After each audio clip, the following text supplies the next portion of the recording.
सर्वे भवन्तु सुखिनः, सर्वे सन्तु निरामयाः, सर्वे भद्राणि पश्यन्तु, मा किंचित् दुःख भवभावेन।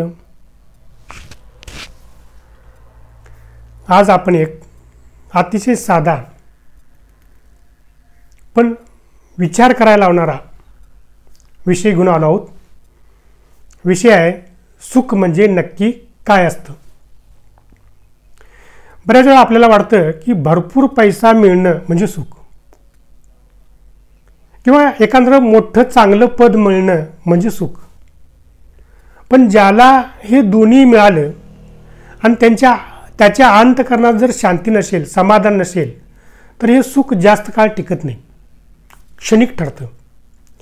नितीन गडकरी साहेब आपल्या भाषणामध्ये एकदा म्हणाले होते की आमच्या राजकारण्यामध्ये सगळी दुःखी आहेत, कारण आमदारकीला पडला तो पडला म्हणून दुःखी आहे, आमदार झाला मंत्रिपद मिळालं नाही म्हणून दुःखी आहे, मंत्री झाला चांगलं खातं मिळालं नाही म्हणून दुःखी आहे, चांगलं खातं मिळालं मुख्यमंत्री बनलो नाही म्हणून दुःखी आहे, मुख्यमंत्री बनला तर हे सरकार 5 वर्षे टिकेल की नाही म्हणून दुःखी आहे।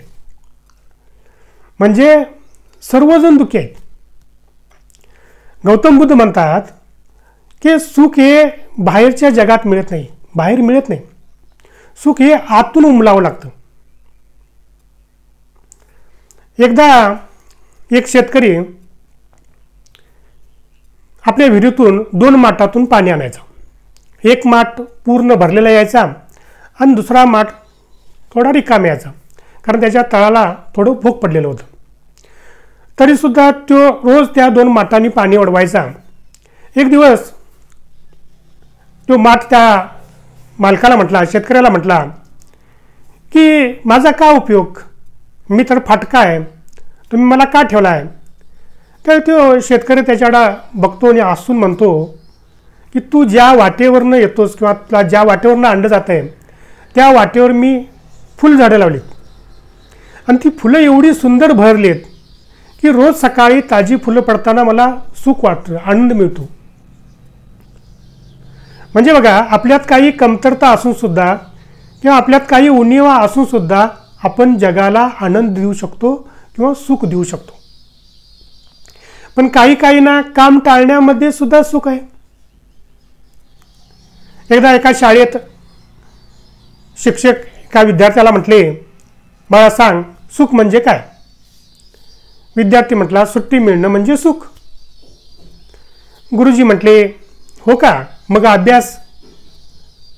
अभ्यास म्हणजे सुखाला ग्रहण लागणे। म्हणजे काही ना काम टाळण्यामध्ये सुद्धा सुख आहे आणि त्याचं जे काही फळ मिळतं ते फळ सुद्धा त्यांना सुखदायक ठरतं। म्हणून संत तुकाराम महाराज म्हणतात की संत जन माझे सगळे सोय रे, हरिभजन करणे हेच सुख खरे। संत तुकाराम महाराजांकडनी काहीही नव्हतं, ना सत्ता होती, ना संपत्ती होती, काहीही नव्हतं, तरी पण त्यांना हरिभजन करण्यामध्ये किंवा हरीचं गुण गाण्यामध्ये पराकुटीचा आनंद मिळत होता, पराकुटीचं सुख मिळत होतं। त्यामुळे सुख हे मानण्यावर अवलंबून आहे, आपल्या नजरेवर अवलंबून आहे। आज वस्तुस्थिती बघितली तर आज बरीच जण मोबाईल नाही म्हणून दुःखी आहेत, कंटाळा येतो त्यांना। मोबाईल आहे, मोबाईलला नेट नाही तरी पण त्रास आहे, दुःख होते, किंवा रील्सला व्ह्यूज आले नाहीत म्हणून नैराश्य आहे। म्हणजे आज एवढ्या सगळ्या भौतिक सुविधा आल्या असताना सुद्धा माणसाला आंतरिक समाधान न मिळाल्यामुळे माणूस दुःखी आहे। म्हणून सुखाची गुरु केली काय? WHO या संस्थेने काही निष्कर्ष मांडलेत। पहिला, अन्न वस्त्र निवारा। अन्न वस्त्र निवारा ह्या ज्यांच्या गरजा पूर्ण होतात तो माणूस सुखी होऊ शकतो। पण आज अन्न वस्त्र निवारा हे सगळ्यांना मिळतं। आज माणूस दुःखी आहे ते भौतिक वस्तू मिळाव्या म्हणून दुःखी आहे। दुसरं, हाताला काम, म्हणजे रोजगार किंवा नोकरी किंवा व्यवसाय। पण आज माणसाची मानसिक अवस्था अशी झाली की मला काही न करता भरपूर मिळावं, असल माझा हरी तर देईल खाटल्यावरी, ह्या मानसिकतेमुळे माणूस आज दुःखी आहे. तिसरं, चांगले नातेसंबंध. आज घरात करोडो रुपयाच्या भौतिक वस्तू आणून सुद्धा घरात जर प्रेम नसेल, एकामेकाबद्दल जर आपुलकी नसेल, तर कलह तयार होतो. त्यामुळे सुद्धा माणूस दुःखी आहे. आणि चौथं, अर्थपूर्ण जीवन. म्हणजे आपल्या उत्पन्नातला काही भाग समाजासाठी किंवा जे काय रंजले गांजले यांच्यासाठी खर्च करणं म्हणजे सुद्धा सुख आहे. आज उदाहरण द्यायचं झालं तर बाबा आमटेंचं देता येईल. त्यावेळचे डॉक्टर असून सुद्धा त्यांनी कुष्ठरोग्यांची आयुष्यभर सेवा केली, कारण त्यांना त्यामध्ये सुख वाटत होतं, आनंद मिळत होता. मद्रासला एक व्यक्ती आहे, ती दररोज हजारो रुपयाचं एका ठराविक वेळी पक्ष्यांना खाद्य घालते. बरोबर त्या टायमाला ते पक्षी येतात, त्याला त्यातून आनंद मिळतो, सुख मिळतं.